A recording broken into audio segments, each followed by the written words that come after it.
गुरुपौर्णिमा गुरुवंदन सर्वांना करून गुरुपौर्णिमाच्या सगळ्यांना शुभेच्छा देतो। आणि ज्यांच्यामुळे आम्हाला येथे येण्याचा सौभाग्य प्राप्त झाला ते बाबा फुलाजी, सद्गुरू बाबा फुलाजी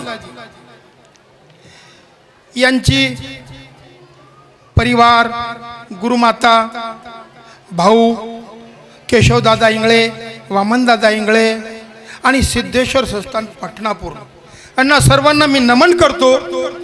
नमन यासाठी करतो, महाराष्ट्रातून मराठीतून तेलंगणा आले, इथून त्यांनी तपस्या करून आम्हाला वाटेत येता वेळी पाहता पाहता असं वाटलं एवढं मोठं जंगल, त्यामध्ये मात्र प्राणी जवळ दूर दूर दिसत नव्हते।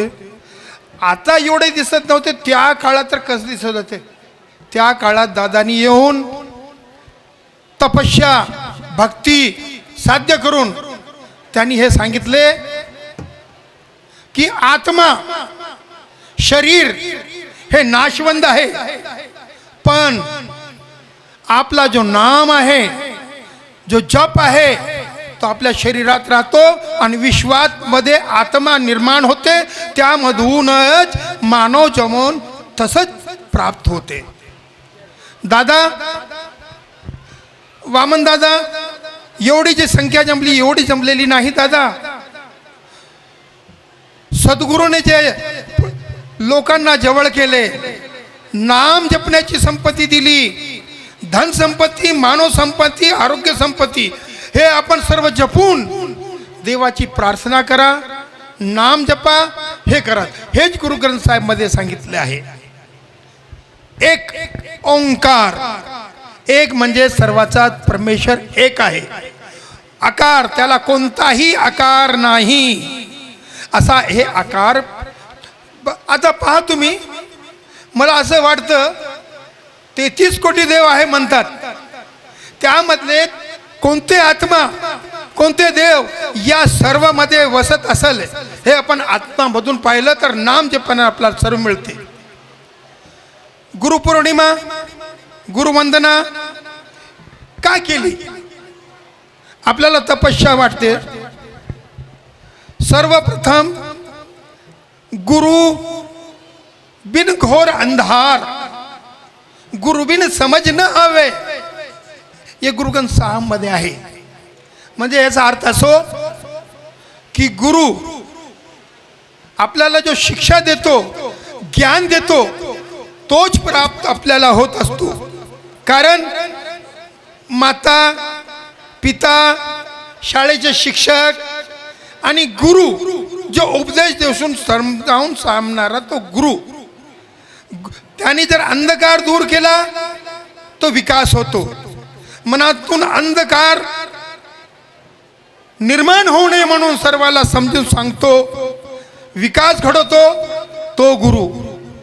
आणि बाबा फुलाजी असेच गुरु झालेले आहेत। त्यांनी माणुसकी, आपुलकी हे सर्वांना जवळून पाहिलेले आहेत। त्याचाही मला अनुभव आलेला आहे। 2008 मध्ये नांदेडला विश्व असं 2008 गुरुतागती कार्यक्रम झाला।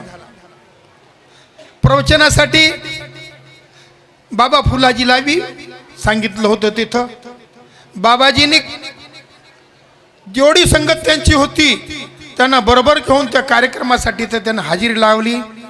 आणि गुरु ग्रंथ साहेबला नमन म्हणजे सर्वांना वंदन असे समजून सर्वांना अर्थ सांगितला। प्रवचन त्यांच्या सर्व पंजाब, नांदेड, मी काय बोलतो पंजाबवाला कळत नसेल, पण माणसाची भावना, विचार, त्यांचे बोलण्याची पद्धत सर्वाला समजते। त्याप्रमाणे बाबाजीने प्रवचन केले। त्यानंतर असा योग आला की बाबाजी 2013 मध्ये गुरुद्वाराच्या दर्शनासाठी आले। गुरुद्वारासाठी दर्शन घेतलं, नमन घेतलं। दर्शन घेऊन आता खाली उतरून जिथे आमचे घोडे असतात त्याला तबेला म्हणतात आणि गुरु गोविंद सिंगाच्या नावावर सोडलेला घोडा जसे घोडे आहेत तसे तबेल्यामध्ये होते. बाबाजी त्या तबेल्यात गेले, विचारले आणि गुरु गोविंद सिंगजीच्या सवारीचा जो घोडा होता त्याला सांभाळणारा होता शिलेदार त्याला म्हणतात. जसे किल्लेदार असतात ना किल्ले सांभाळणारे, तसे घोडे सांभाळणारे शिलेदार असतात. बाबाजी घोड्याजवळ गेले, त्यांना जवळून परखून पाहिले आणि बाबाजी घोड्याच्या कानाजवळ जाऊन त्यांना विचारले. ते बोलणं झाले तर शिलेदारानं बाजू उभे टाकून ऐकलं. तर बाबाजी काय सांगले असेल? बाबाजी घोड्याला पाहिले आणि म्हणाले, हे बघा, या जन्मामध्ये सर्व जीव प्राणी आहेत, त्यामध्ये आत्मा आहेतच. आणि हा जो जीव आहे घोडा, यामध्येही आत्मा आहे. तो भी आपला एक चिंतन करून सेवा देतो, सांभाळून परखून नाम जपून सर्व काही करतो. तो एवढा एक ठिकाणी राहून सेवा कर शकतो. तर माणसानी माणसाची सेवा जवळ पाहून का करू नये असं त्यांना सांगितलं. त्या शिलेदारनं मला बोले, ये बाबाजी कौन है?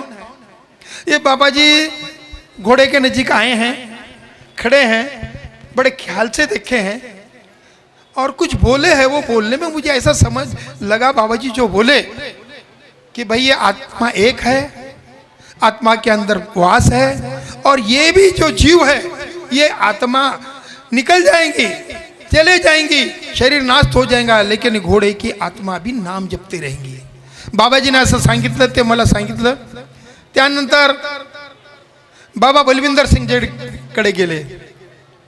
बाबा बलविंदर सिंग नाम जपणारे जसे संत बाबा फुलाजी आहेत, तसे बाबा बलविंदर सिंग जी नाम जप कीर्त हे सर्व सेवा देत असतात. नांदेडमध्ये जिथे कुठेही धार्मिक कार्यक्रम असो किंवा मंदिराच्या दानचा कार्यक्रम असो, त्या ठिकाणी ते आवर्जून जातात आणि दान पून जेवढं आपल्याला होते ते तिथं लावतात.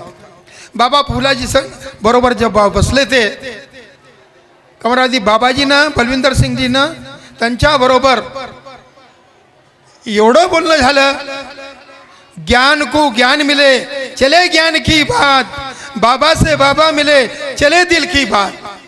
तसं बाबाजीचं मन बिघडून आलं. त्यांनी सर्व काही जवळून पाहिलं. बाबाजीचं बोललो. त्यानंतर आम्ही सर्वजण असा योग आला की आमचे नगरपालिकामध्ये महानगरपालिकामध्ये एक साहेब आहेत, चिराग्या साहेब, आणि दुसरे एक साहेब आहे जे आपले बाबाजी बरोबर राहत होते नगरपालिकामध्ये, पांचाळ साहेब. त्यांनी बाबाजीकडे घेऊन गेले. सर्व त्यांच्या बाबाजीचा परिचय करून दिला आणि योग असा आला, बाबाजी तुम्हाला वाटतात गेले का कुठे?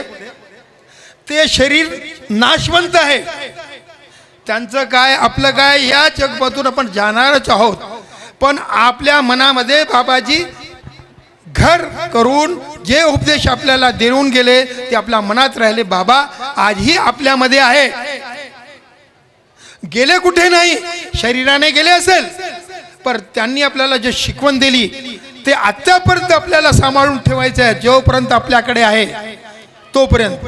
आता मी वाहेगुरु म्हणून आम्हाला नाम जपतात. तुम्ही नांदेडला कधीही आले असेल कोणी तर हे वाहेगुरु काय असते हो, तुम्हाला प्रश्न पडत असेल, वाहेगुरु काय, वाहेगुरु क्यों बोलते, काहे को बोलते?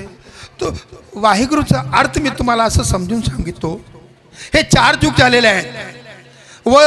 वासु, ह हरी, ग गोविंद, र राम, सतयुग कलयुग त्रेता, हे 4 युग झाले. त्याची माला करून जपून ठेवलेले त्याचं नाव वाहेगुरु. वाहेगुरु. आणि आम्ही पुढे असं म्हणता सत नाम वाहेगुरु. नाम कोणतं आहे? सत्य आहे, न मिटणार आहे, तो नाम आहे. सत नाम वाहेगुरु असं सांगतात. आणि गुरु नानक देवजींनी जी शिकवण दिली, त्यांनी सांगितलं कीर्त करो आणि काम करा. वंड छक्को, याने आपण जो ही आपली कमाई करतो त्यामधून आपण 10वा हिस्सा देव कार्यामध्ये लावावे. याला म्हणतात कीर्त करणे. आणि नाम जपणे. नाम तर आपल्याला सर्वांच माहीत आहे. नाम जपून मेडिटेशन, ज्याला ध्यान म्हणतात, एकाग्रत करा, नाम सिमरण करा. त्यामध्ये तुम्हाला पुढील वाट अवश्य भेटते, सुखाची, दुःखाची, परमेश्वराची. जर तुम्ही पाहिलं असेल, रामायण असो, महाभारत असो, हे कलयुग असो, यामध्ये विचित्र विचित्र जीव राहतात. ते आपल्या आपल्या परीने साधन सामग्री नाम जपून या शरीरमधून आपण जदो गेला तर हे फक्त आपल्याकडे केलेली कमाई, आपण जपलेलं नाव हेच आपल्या बरोबर जाते आणि दुसरं काही नाही. बाबा फुलाजी अशा ठिकाणी आले ज्यावेळी बाबांनी पाहिलं की यांना जोडण्याचा कसं साधन करावं. 5 माणसं जोडले असेल, 10 जोडून त्यांना प्रवचन देऊन सांगितलं असेल की तुम्ही नाशवंत आहात, पण आत्मा ही मरत नाही. विश्वामध्ये आत्मा तशीच राहते. तुम्ही आपलं कर्म करा, एकामेकाशी सहकार्याने राहा आणि सगळं. आणि त्याबद्दल आता शेवट मी एवढं सांगतो, हे आमचे वारिस, ज्यांना आपण वारसदार म्हणतो, कोणती संस्था, कोणती ताण असो, संघटना असो किंवा आपला परिवार असो, सत्य मार्गाने चालण्यासाठी, सांभाळण्यासाठी एक नैतिकता लागते. ती नैतिकता बाबा फुलाजीनं सर्वांना समजून सांगितली आहे. वामनदादा, केशवदादा, ही त्यांनी दिलेली शिकवण संपत्ती सामावून सर्वांना जोडत आहे. हा आम्हाला फार आनंद आहे. असंच विश्वास सर्व तुमच्या आजामध्ये निर्माण हो आणि प्रगती करत राहो, असा आमचा विश्वास आहे. आणि शेवट सांगतात आम्ही की नानक नाम चढ़ती कला, तेरे भाने सरबत्ता भला. आणि याचा अर्थ असो की नानक म्हणतात नाम जपल्यानंतर चढ़ती कला म्हणजे आपल्याला शांती मिळते. तुझ्या नाव जपल्याने सर्वाचा भलं होते. नाम जपा, कीर्त करा, सर्वांनो एकामेकांना मिसळून राहा, हे गुरुजींना आपल्याला समान सांगितलेले आहेत. मी आपल्यामध्ये देव पाहतो. मला आनंद आहे की या स्थानी मागील जन्माचा माझ्या काही बाबा बरोबरचा झालेला संवाद किंवा ही पाटणापूर हे धर्तीवर येण्याचं मला भाग्य लाभले.